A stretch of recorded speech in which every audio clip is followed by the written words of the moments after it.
नमस्कार, सुमन्स किचनमध्ये आपलं स्वागत आहे। आज आपण कोणत्याही प्रकारचं वाटण न करता भक्ताक्षणी खावीशी वाटणारी झटपट आणि चमचमीत गवारीची रस्सा भाजी कशी बनवायची ते पाहणार आहोत। तर चला सुरुवात करूया। तर इथे बघा, गवारीचे शेंगा घेतलेले आहे। ह्या पाव किलो गवारीच्या शेंगा आहे, स्वच्छ करून घेतलेले आहे आणि याचे तुकडे करून घेतलेले आणि 2 ते 3 पाण्याने स्वच्छ धुवून घेतलेले आहे। तर चला सुरुवात करूया। आता आपल्याला भाजी बनवायची, त्यासाठी गॅसवर कढई गरम करायला ठेवली आहे आणि त्यामध्ये घालायचं आहे आपल्याला 1 चमचा तेल। आता तेल चांगलं गरम झालं की यामध्ये घालायचं आहे आपल्याला इथे अर्धा चमचा जिरं आणि अर्धा चमचा मोहरी।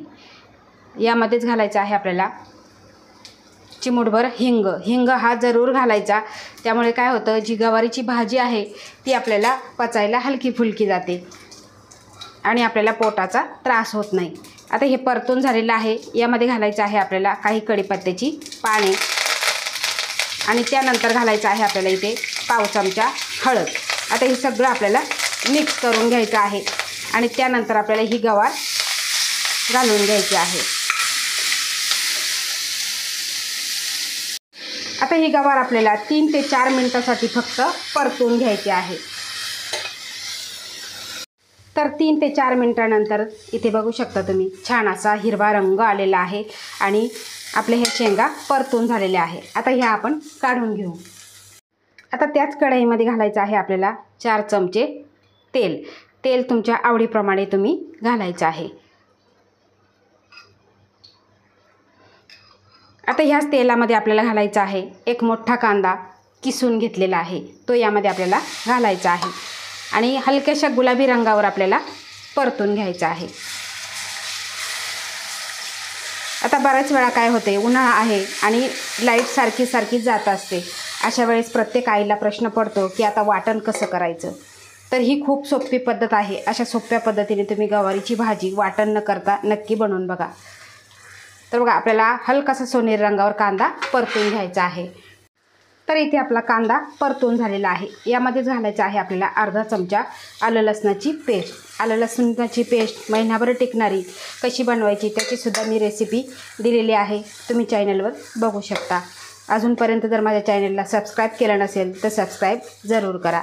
1-2 मिनटे फक्त आपल्याला आलं लसूण पेस्ट ही कांद्यामध्ये परतून घ्यायची आहे।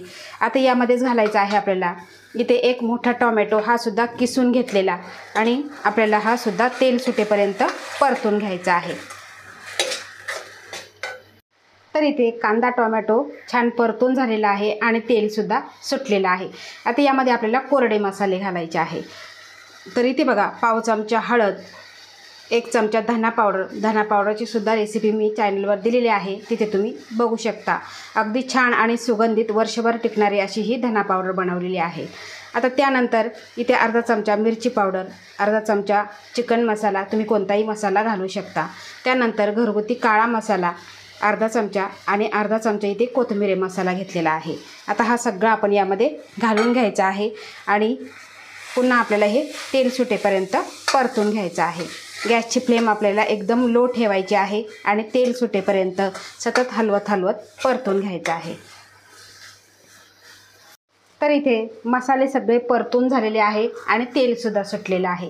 आता यामध्ये घालायची आहे आपण जी गवार परतून घेतली ती सगळी गवार यामध्ये घालून घ्यायची आहे आणि त्यानंतर आपल्याला सगळं हे मिक्स करून घ्यायचं आहे। अशा पद्धतीने मिक्स करून घ्यायचं आहे। करायला अतिशय सोपी आहे, आपल्याला वाटण करायचं नाही। आपले घरगुती जे मसाले आहे तेच मसाले टाकून आपल्याला ही भाजी बनवायची आहे। कधी बनवली नसेल तर अशा ह्या वेगळ्या पद्धतीची भाजी जरूर करून बघा। तर मसाल्यांमध्ये गवार परतून झालेली आहे। आता यामध्ये घालायचं आहे आपल्याला गरम पाणी। इथे मी गरम पाणी करून घेतलेलं आहे 2 ग्लास। आता तुम्हाला किती भाजी बनवायची, घट्ट पातळ, त्यानुसार तुम्ही पाणी घालायचं आहे। गरम पाणी घातल्यामुळे काय होतं, चव टिकून राहते, तरी छान येते आणि भाजीसुद्धा पटकन शिजते। आता हे सगळं मिक्स करून घेऊ आणि मिक्स केल्यानंतर यामध्ये घालायचं आहे आपल्याला चवीपुरतं मीठ आणि त्यानंतर घालायचं आहे आपल्याला कोथिंबीर। आता हे सगळं पुन्हा आपण एकदा मिक्स करून घेऊ बघा अशा पद्धतीने। आणि आपल्याला यावरती झाकण ठेवून अर्धवट झाकण ठेवायचं आणि मंद गॅसवर मऊ अशी गवार आपल्याला शिजवून घ्यायची आहे. तर आपण झाकण ठेवून गवार शिजवून घेतलेली आहे आणि अतिशय मऊ अशी ही गवार शिजलेली आहे. पटकन अशी शिजलेली, आपण परतून घेतलेली आणि कोवळी गवार घेतलेली, त्यामुळे पटकन अशी ही शिजलेली आहे. तर आता ही भाजी आपली कोणत्याही प्रकारचं वाटण न करता बघता क्षणी खावीशी वाटणारी झटपट आणि चमचमीत गवारीची रस्सा भाजी खाण्यासाठी आपली तयार झालेली आहे. आता ही भाजी तुम्ही भाताबरोबर, भाकरीबरोबर, चपातीबरोबर खाऊ शकता. अगदी झटपट होते आणि पटकन होते. कोणताही प्रकारचं आपण यामध्ये वाटण घातलेलं नाही, त्यामुळे सुद्धा भाजी अतिशय सुंदर आणि चविष्ट झालेली आहे. तर अशा ह्या सोप्या पद्धतीची गवारीची झटपट रस्सा भाजी तुम्ही एकदा नक्की करून बघा आणि तुमचा अभिप्राय मला कमेंटद्वारे जरूर कळवा. आवडल्यास लाईक करा, शेअर करा, सबस्क्राईब करा आणि बाजूचं बेल आयकॉन बटन प्रेस करा. धन्यवाद.